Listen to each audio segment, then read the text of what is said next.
कहा अच्छा कर्म क्या है? तो सुनो, एक किसान का बेटा रामू था। रामू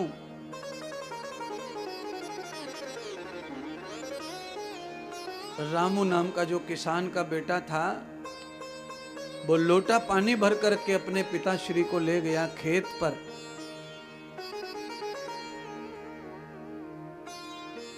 पिता से पहले उसको एक चिड़िया तड़पती हुई दिखी, जिसके प्राण जा रहे थे। पानी की बेहद जरूरत थी उसको, और पानी तो माँ ने पिताजी के लिए भेजा था। अब रामू सोच में पड़ गया कि मैं क्या करूं। पानी चिड़िया को पिलाता हूं तो मां मारेगी, पिता नाराज हो सकते हैं, और पिताजी के लिए अगर पानी ले गया, चिड़िया को नहीं मिला तो चिड़िया मर जाएगी। तो रामू ने निश्चय कर लिया कि पिताजी मारेंगे उसको सह लूंगा, मां डांटेगी उसे भी सह लूंगा, पर ये चिड़िया मर गई और ये मेरे पानी से अगर बच गई तो मुझे बड़ा आशीर्वाद मिलेगा। तो रामू ने अपने पिताजी के हिस्से का पानी चिड़िया को पिला दिया। चिड़िया जीवित हो गई।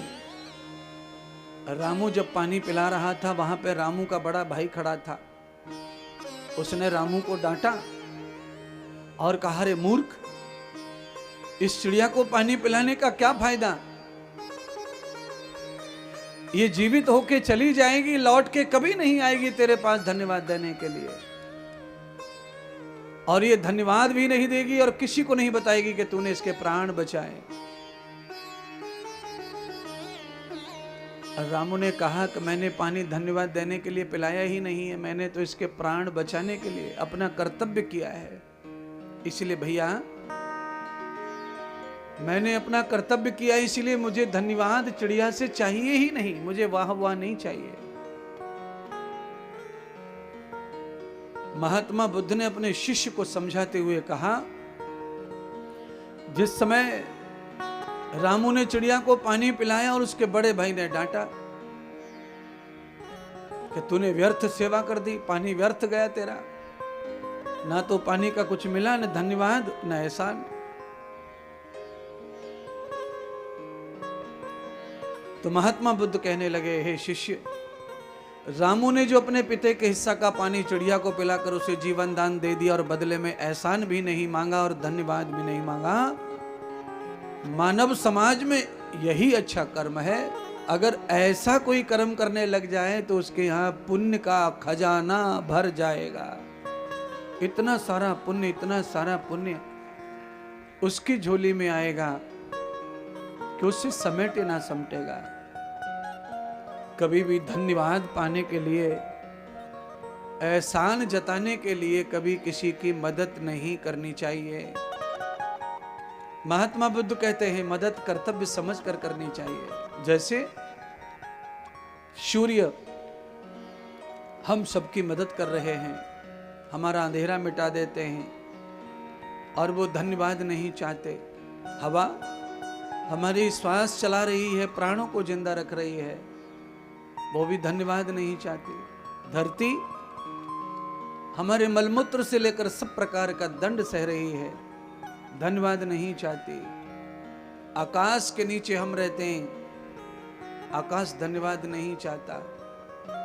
जल, नदियों का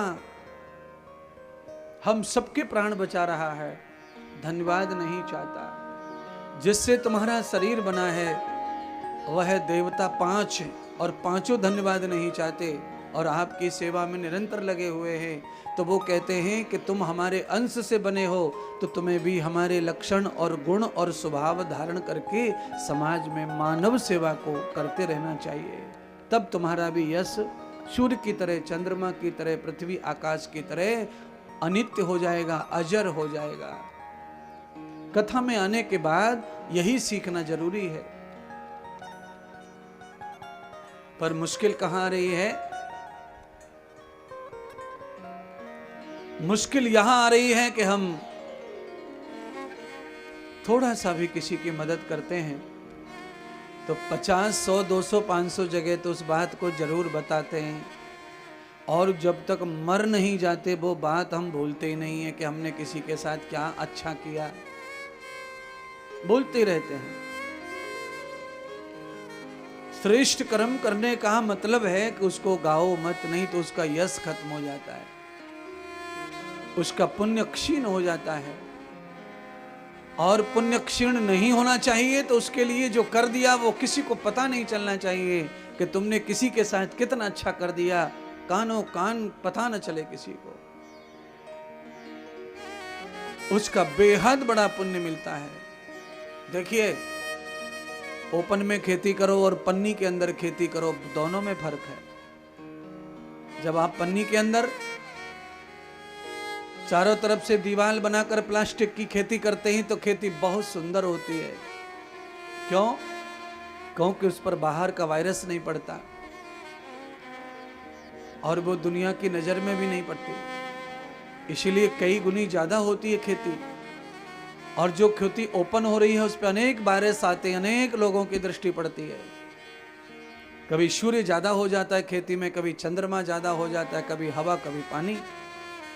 पर जो पॉली हाउस में खेती कर रहे हैं योग्य लोग, वो तोल कर पानी डालते हैं, तोल कर, और फसल को अंदर करते हैं। जैसे पॉली हाउस में फसल कई गुनी ज्यादा होती है, ऐसे ही गुप्त किया हुआ सत्कर्म भी कई गुना ज्यादा हो जाता है, पुण्य के रूप में, फसल के रूप में, धन के रूप में। आप बताते फिरो तो पुण्य क्षीण हो जाएगा। बताने से ज्यादा करने पर विश्वास करो, ऐसा कहते हैं भगवान।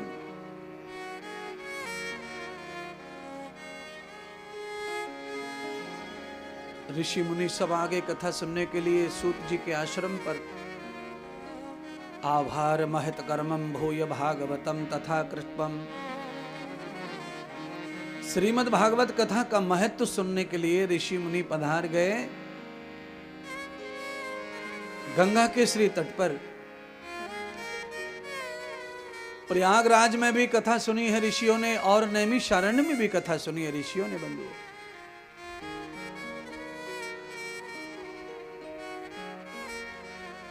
आज मैं जो कथा सुना रहा हूं भागवत का महत्व, ये नैमिषारण्य का है। भगवान श्री सूत जी नैमिषारण्य में 18 पुराणों का अनुष्ठान करने के लिए बैठ गए व्यास जी की आज्ञा से। गुरुदेव ने कहा कि जाओ पुराणों का अनुष्ठान करो। और गुरुदेव की आज्ञा से जब विद्यार्थी या शिष्य उनका अनुष्ठान करता है तो वो ये अनुष्ठान इसलिए नहीं करता कि कोई कथा उनकी सुने, वो अनुष्ठान इसलिए करता है क्योंकि उसका अनुष्ठान से कल्याण हो जाए। भागवत की कथा या कोई भी पुराण की कथा यजमान करते हैं, कोई भी शास्त्री आचार्य साधु कथा करने आते हैं तो यजमान कथा करते हैं, शास्त्री कथा करते हैं यजमान का कल्याण करने के लिए। वक्ता का कल्याण नहीं होगा। क्यों? वक्ता का कल्याण इसलिए नहीं होगा क्योंकि वक्ता जो है कथा कहने का परिश्रम ग्रहण कर लेता है, दक्षिणा। और वक्ता जब कथा स्वयं के लिए गाने लग जाता है तो वक्ता का कल्याण यजमान की तरह होने लग जाता है। या तो कृतम लक्ष्य भू अर्थम। आप किसी भी काम को करने का जब अर्थ ग्रहण करते हो तो फिर आपके कल्याण में रुकावट आएगी, और आपने जो कथा गाई है वह संपूर्ण पुण्य उसी को जाएगा जिसने आपको दक्षिणा दी है, धन दिया है कथा श्रवण करने का, उसको ही वो पुण्य चला जाता है। जो यजमान कथा सुन रहा है वो पुण्य तो सुनने का उसे मिलता ही है। बाद में यजमान दक्षिणा देकर विदाई जो महात्मा की करता है, साधु की करता है, तो साधु ने 7 दिन जो व्यासपीठ पर पुण्य कमाया वह पुण्य दक्षिणा के साथ यजमान के खाते में ही चला जाता है। डबल कथा, डबल पुण्य प्राप्त होता है यजमान को। क्यों? वक्ता जो है वो परिश्रम ग्रहण करने के बाद पुण्य का भागी नहीं बनता है। इसीलिए भगवान वेद व्यास ने कहा, अर्थ उपार्जन के लिए अगर कथा करते हो तो हे सूत तुम्हारा भी कल्याण नहीं होगा। यावते प्रवर्त भूयंत बंधो न विहतो भूय प्रयचिति प्रयचति वातान वार्ताम भवंताम। भगवान सूत ने अपने गुरुदेव की आज्ञा पाकर के अपने कल्याण के लिए नैमिषारण्य में जाकर भागवत का अनुष्ठान करना प्रारंभ किया।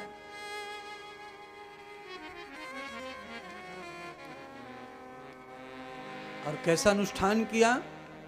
18 पुराण पूरी गाऊंगा। एक बार आसन डाल लिया और एक पुराण दो पुराण ऐसे करके 18 पुराणों को गाने लग गए। एक पुराण समाप्त होता, दूसरा पुराण प्रारंभ कर देते। आज भगवान की महती कृपा से भागवत कथा चल रही थी, तभी ऋषियों का आगमन हुआ। और जब ऋषि आकर बैठे तो सब ऋषि जो है उस कथा का महत्व सुन रहे थे, तो उनके मन में अनेक संशय समाधान करने के लिए पैदा हुए।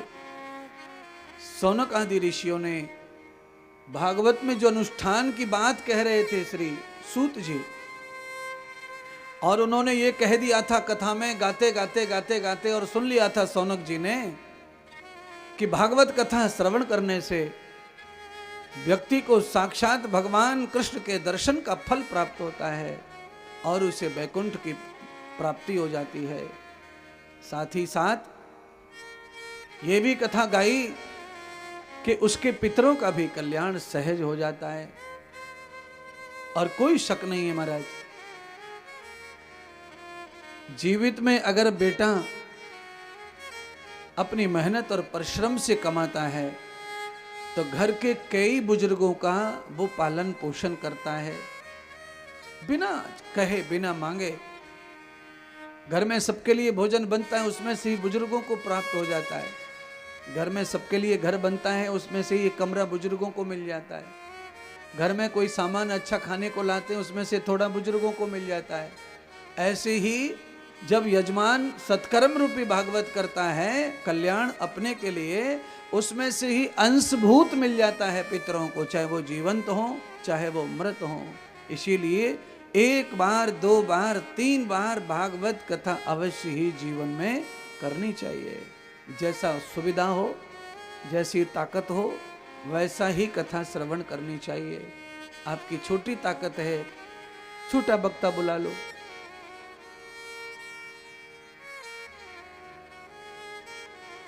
ज्यादा है और बड़ा वक्ता बुला लो। द्रम्भ्यम न वेद सर्वस्तुतम श्रवतो। साथ में भगवान सूत जी कह रहे हैं कथा सुनाते सुनाते कि कथा का दूर तक प्रचार होना चाहिए। अनचाहे लोग भी कथा श्रवण करने के लिए आ जाएं, तो आप जितनी दूर से कथा सुनने के लिए लोगों को आप जमा कर सकते हैं, वह पुण्य भी यजमान को ही प्राप्त होता है। आप जितनी दूर से श्रोताओं को बुलाने में सफल हो जाते हैं, वह पुण्य, ये तीसरा पुण्य हो गया।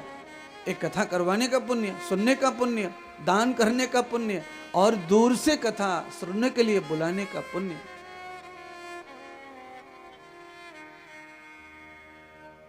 सौनक जी ने सुना कि बड़ा पुण्य मिल रहा है भाई गंगा के तट पे महात्मा की वाणी से। सवाल कर दिया, तर्क कर दी, ए महात्मन माफ करना मैं बोल रहा हूं बीच में, पर मैं ये जानना चाहता हूं कि इतना सारा पुण्य भागवत से क्या यजमान को सच में प्राप्त हो जाता है? अगर प्राप्त हो जाता है तो मुझे एक यजमान ऐसा बताओ जिसको पुण्य प्राप्त हो गया हो।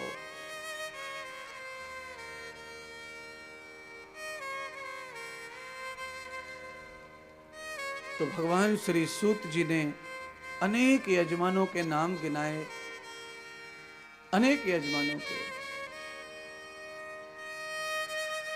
सूत जी कहते हैं कि तुम्हें विश्वास छोटे मोटे यजमानों का नहीं आएगा, इसीलिए मैं तुम्हें बड़े यजमान का नाम लेकर बताता हूं कि कौन बड़ा यजमान है दुनिया में। तुमसे भी बड़े ऋषि, तुमसे भी बड़े मुनि, स्वयं नारद मुनि भागवत के पुण्य से अपने पितरों का कल्याण कर गए थे। स्वयं नारद मुनि को भागवत का पुण्य प्राप्त हो गया था और उनके पितरों का कल्याण हो गया था। अब तो शौनक आदि ऋषि एकदम चकबक हो गए महाराज। नारद, नारद को क्या जरूरत पड़ी? वो तो भगवान नारायण के परम भक्त हैं, उनको आवश्यकता क्या थी भागवत करने की, सुनने की? क्यों सुनी? वो तो चाहते स्वयं ही वैसे ही कल्याण कर देते अपने पितरों का, क्योंकि वो तो भगवान के निकट है, भगवान के प्रिय। कल्पना करिए, गंगा के किनारे भी जीवन बिताने वाले को बिना पानी पिए प्यास बुझने वाली नहीं है। गंगा के किनारे रहकर गंगा कल्याण नहीं कर देगी। गंगा को आप मानेंगे तो कल्याण करेगी। गंगा वही है। कई लोग कुंभ में गंगा नहाकर पाप धोकर आ गए, मुक्त हो गए, मान लो। पाप धुला कि नहीं पता नहीं, मुक्ति मिली कि नहीं, मान लो कि ऐसा लिखा है। लोग बोलते रहे पूरा 40 दिन, कथाओं में हमने भी बताया और भी लोग बता रहे हैं, सोशल मीडिया कह रहा है कि अमृत स्नान, एक डुबकी लगा लो उद्धार, दूसरी लगा लो उद्धार, 7, 11, 9, 10, 5 लगा लो उद्धार, हो जाएगा। देखा किसी ने नहीं है, पर विश्वास है, भरोसा है, भाव है, हो जाएगा। पर कोई गंगा के किनारे बैठ करके ध्यान देता रहे कि कोई नहा रहा है, नहा रहा है, कोई नहा रहा है, कोई नहा रहा है और तुम्हारा कल्याण होगा, ना होगा। क्यों नहीं होगा? क्योंकि नंगा बिजली का तार अगर आपके शरीर से बाल भर भी अलग है तो भी आपको करंट नहीं मारता, तो भी आपको नहीं पकड़ेगा बिजली। तो एक बाल भर भी दूर होने से तार आपको बिजली का करंट नहीं लगता। ऐसे ही भागवत को केवल जानने मानने से नहीं, जब तक आप सुनते नहीं भागवत को, तब तक आपको फल प्राप्त नहीं होगा। कई लोग भागवत मानते तो हैं पर सुनते नहीं है। मानने का मतलब हाँ भाई भागवत होती है, ये तो मानते हैं वो, पर वो स्वयं नहीं सुनते। तो केवल भागवत होती है इसलिए उनका कल्याण होगा ना? नहीं होगा। क्यों? औषधि दवाइयां कितनी भी अलमारी में रखी हों और रोज दिन में 3 बार दर्शन करो दवाइयों का, अगरबत्ती लगाओ, दवा पे फूल चढ़ाओ और दरवाई पे दर्शन कर लो, फिर अलमारी बंद कर दो। परिणाम क्या होगा बताओ? बिल्कुल सही कह रहे महाराज आप कह रहे हैं कि दवा का कोई लाभ मिलने वाला नहीं है। दवा का लाभ तो तभी मिलेगा जब आप उसको समय पर ग्रहण कर लेते हो, खा लेते हो, जरूरत के हिसाब से, बीमारी के हिसाब से। तो आराम देगी ज्यादा या कम, पर देख देख के तो आराम नहीं देगी।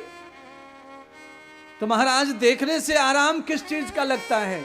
कोई दुनिया में ऐसी चीज है जिसको देखने से भी आराम लग जाता है? तो है क्या? माता पिता, गुरु और भगवान, इनको देखने से भी सुख मिलता है, पुण्य मिलता है, पाप कटता है। माता पिता को देख लो आंखों से, पुण्य मिलेगा। गुरुदेव को आंखों से ही देख लिया, पुण्य मिलेगा। भगवान को आंखों से देख लिया, पुण्य मिलेगा। असली और नकली छोड़ दो, केवल आप देख लेते ही उनको, दर्शन कर लेते हैं नेत्रों से, पुण्य मिलता है। और जब आप उनको भजने लगते हैं, उन्हें भोगने लगते हैं, उनका आचरण करने लगते हैं, तो फिर कहना क्या? तब भगवान श्री शौनक जी ने सूत जी से प्रश्न किया, गुरुदेव हम बड़े भटके हुए, हमारा कल्याण करो।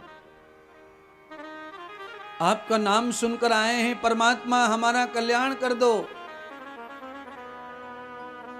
आपकी बड़ी कृति है, ख्याति है पूरे जगत में, संसार में। हमने इतने साधु महात्मा, हिमालय पर्वत, मेखला पर्वत, मेरुगिरी पर्वत, मद्राचल गिरी सब देख लिया, बड़े महात्मा देख लिए और उनके अनेक वचन सुन लिए, पर हमें शांति कहीं नहीं मिली, संतोष नहीं मिला। आप सब लोग भी बहुत सारे लोगों की कथा सुनते ही हैं, टीवी के माध्यम से, मोबाइल के माध्यम से, पंडाल के माध्यम से, अनेक वक्ताओं की कथा आप सुनते हैं,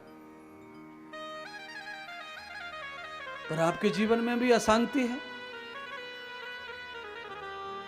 शांति की कमी है।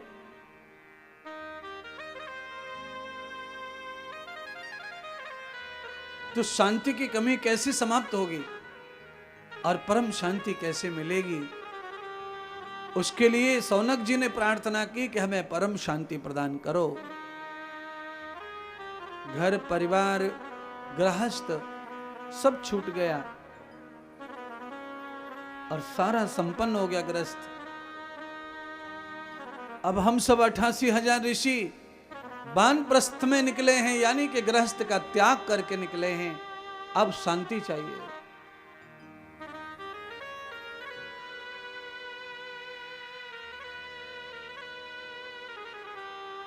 समय आने पर त्याग देना चाहिए गृहस्थ को। अगर समय पर हम सत्संग को स्वीकार कर लेते हैं, धर्म ग्रंथों को पढ़ना स्वीकार कर लेते हैं, किसी दिव्य संत महात्मा की संग स्वीकार कर लेते हैं, तो हमारा बिना भेष बदले ही वानप्रस्थ प्रारंभ हो जाता है और हमें बहुत सुकून मिलता है, बहुत शांति भी मिलती है।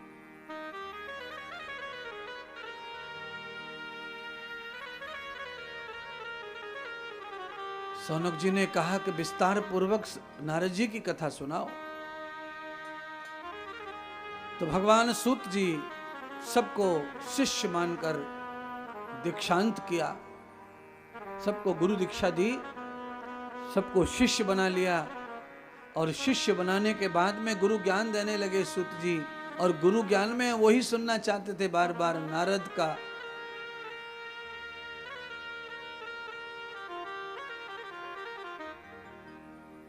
कथा सुनने का कारण बताओ। नारद जी ने कथा सुनी, क्यों, कहां, किससे? नारद जी ने कथा सुनी, ये बस सिद्ध हो जाए, और नारद को फल भी मिला कथा का, ये सिद्ध हो जाए तो आंख बंद करके अपन सब लोग जो है इस महात्मा के ही बन जाएंगे।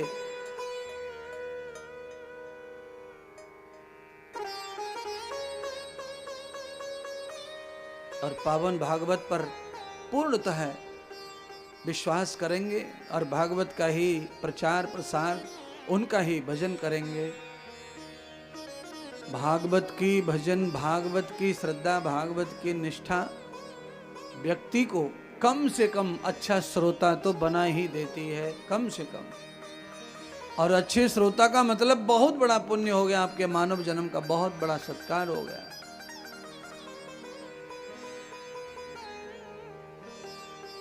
कल्याण का रास्ता तो तभी आएगा जब हम रास्ते पे चढ़ने के लिए प्रोसेस करेंगे।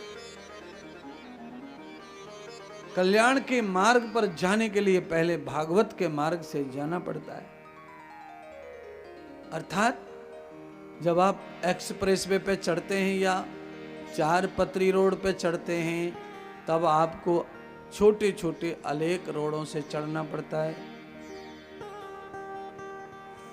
तो कोशिश करनी है हमको। सूत जी ने नारद जी की कथा का दर्शन कराते हुए कहा, आदरणीय श्री नारद जी ब्रह्मा के पुत्र हैं और ब्रह्मा के ज्येष्ठ और श्रेष्ठ पुत्रों में नारद का नंबर आता है। ब्रह्मा जी को अशांति ने जब घेर लिया तो नारद जी ने पुत्र के रूप में ब्रह्मा जी का कल्याण करने के लिए प्रार्थना की।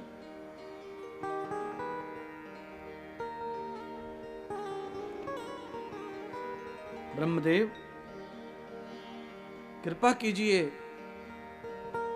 और अपना दुख बताइए, मैं तो आपका पुत्र हूं। पुत्र के होते पिता कष्ट में रहे, ये अपराध है और पुत्र के ऊपर पाप चढ़ जाता है।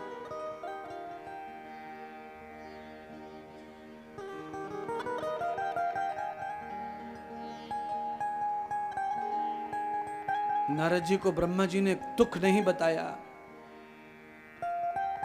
दुख तो था, अशांति तो थी, पर बताया नहीं। फिर भी पुत्र सच्चा था, भाव पहचान लिया, चेहरा पहचान लिया नारद जी ने पिता ब्रह्मा का। सूत जी कह रहे हैं, सौनक जी आज नारद जी अपने पितरों से मुक्त होने के लिए, पितरों को शांत करने के लिए पितरों की भक्ति कर रहे हैं और पितृ सेवा करने के लिए, पितृ पूजा करने के लिए पूरी सृष्टि पर नारद निकल पड़े।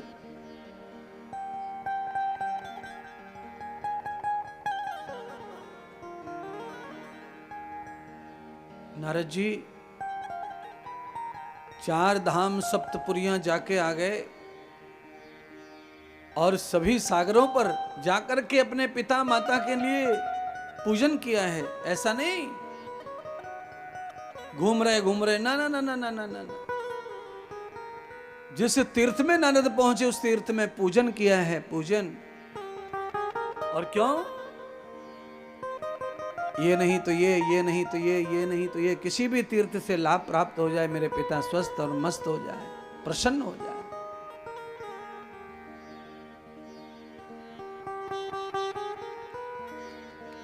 पर नहीं हुआ ऐसा संभव।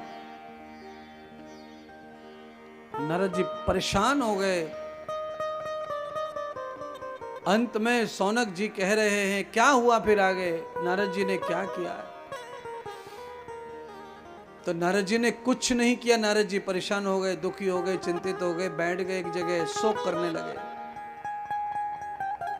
मेरे पिता ब्रह्मा को मैं सुख नहीं दे पाया।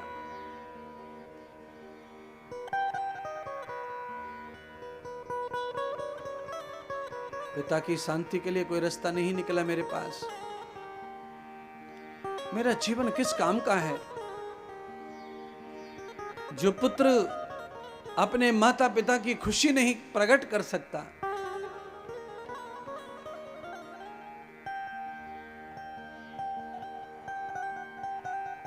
सारे के सारे महात्मा संत नारद जी के पास आए और सबने, महात्मा संतों ने नारद जी को मार्ग क्या दिखाया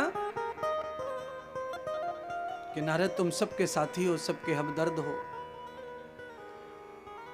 सबकी इच्छा पूरी करते हो, सबकी मदद करते हो, सबका दिल दुख दूर करते हो। आज आप स्वयं के ऊपर आपत्ति आई है, आपके पिता बीमार हैं, हम आपके साथ हैं। नारद जी ने कहा, साथ का मतलब है कोई रास्ता निकालो, तब तो साथ काम का है। रास्ता नहीं निकलेगा तो कैसे काम चलेगा? मेरे पिता कैसे स्वस्थ होंगे और मैं पितृ ऋण से उऋण कैसे होऊंगा? पितरों को शांति देने के लिए, पितरों के ऋण से उऋण होने के लिए नारद जी जंगल में बैठे, सुस्त, चेहरा दुखी और शोक से भरा हुआ है। संतों ने देखा, नारद जी का दुख दूर करने के लिए संत इकट्ठे हुए और नारद जी को रास्ता बताया कि हे नारद जी, जहां भक्ति विराजमान हो, जहां मुक्ति विराजमान हो, जहां ज्ञान और वैराग्य विराजमान हो, ये 4 जहां हैं वहां जाओ आप, वहां आपके पिता को मुक्ति मिलेगी कष्ट से, दुख से। क्यों? बिना ज्ञान के, बिना वैराग्य और बिना भक्ति के मुक्ति नहीं है संसार में।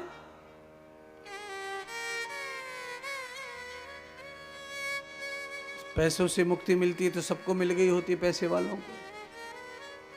गरीबी से भी मुक्ति मिलती तो करोड़ों मिल जाती मुक्ति गरीबी को। पहलवान को मुक्ति मिली होती तो न जाने कितने पहलवान हिंद केसरी हो गए।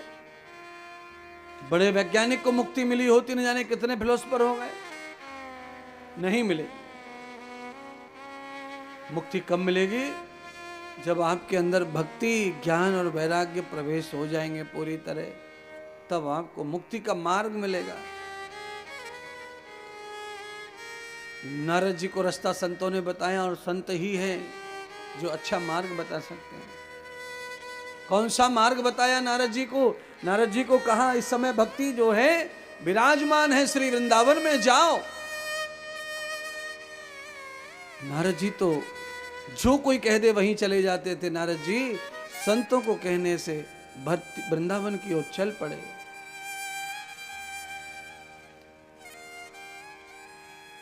जय जयकार कर रहे वृंदावन की, गाते जा रहे, नाचते जा रहे नारद जी।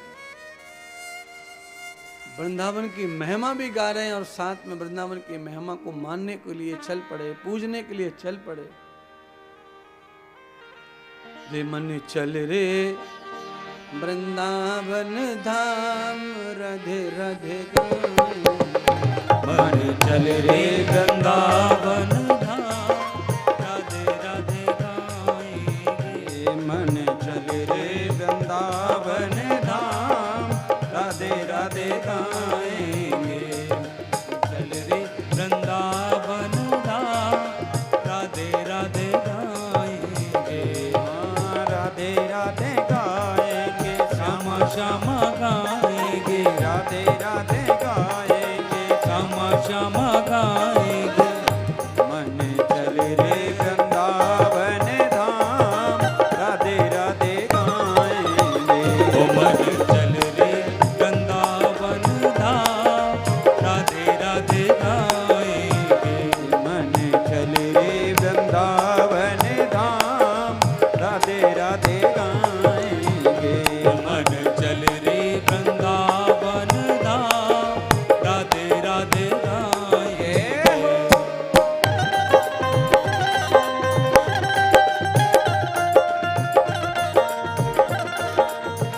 बोलिए श्री वृंदावन धाम की। जय।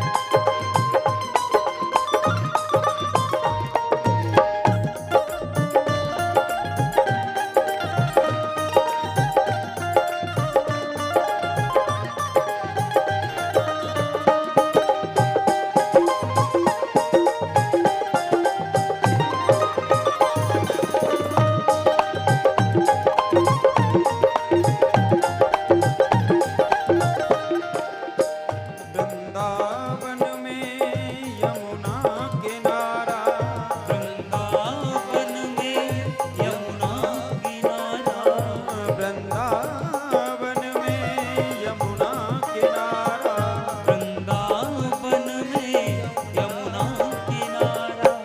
निर्मल शीतल बहती है धारा, निर्मल शीतल बहती है धारा, निर्मल शीतल बहती है धारा। निर्मल शीतल बहती है धारा। तुझे मिल जाए, तुझे मिल जाए श्यामा श्याम, राधे राधे गाएंगे।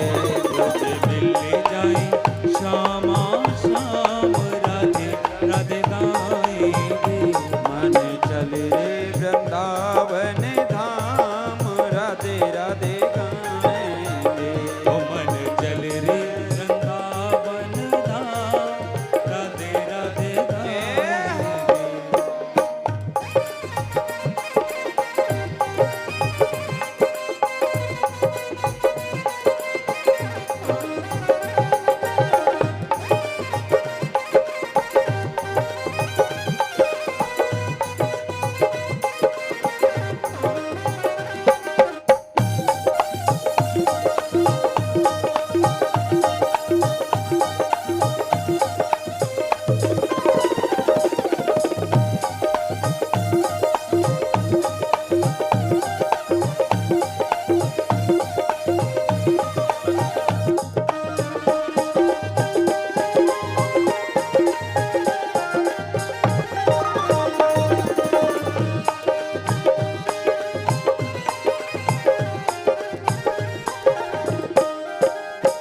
निधिवन की है शोभा न्यारी, निधिवन की है शोभा न्यारी, निधिवन की है शोभा न्यारी।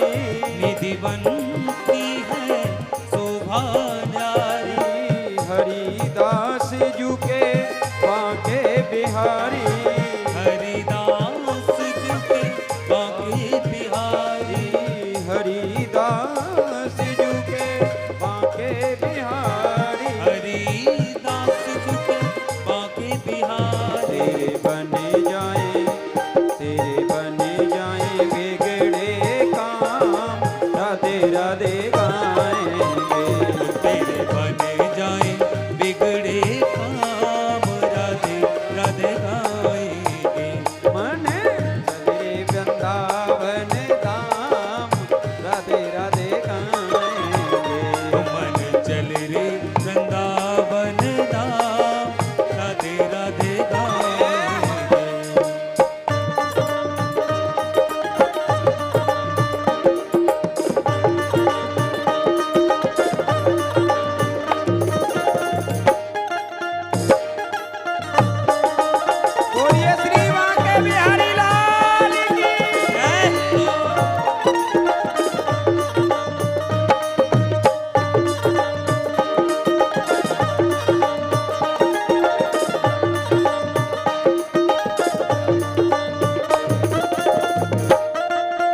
धाम राधे राधे गाएंगे मन चल रे वृंदावन धाम राधे राधे गाएंगे मन चल रे वृंदावन धाम राधे राधे गाएंगे मन चल रे वृंदावन धाम राधे राधे गाएंगे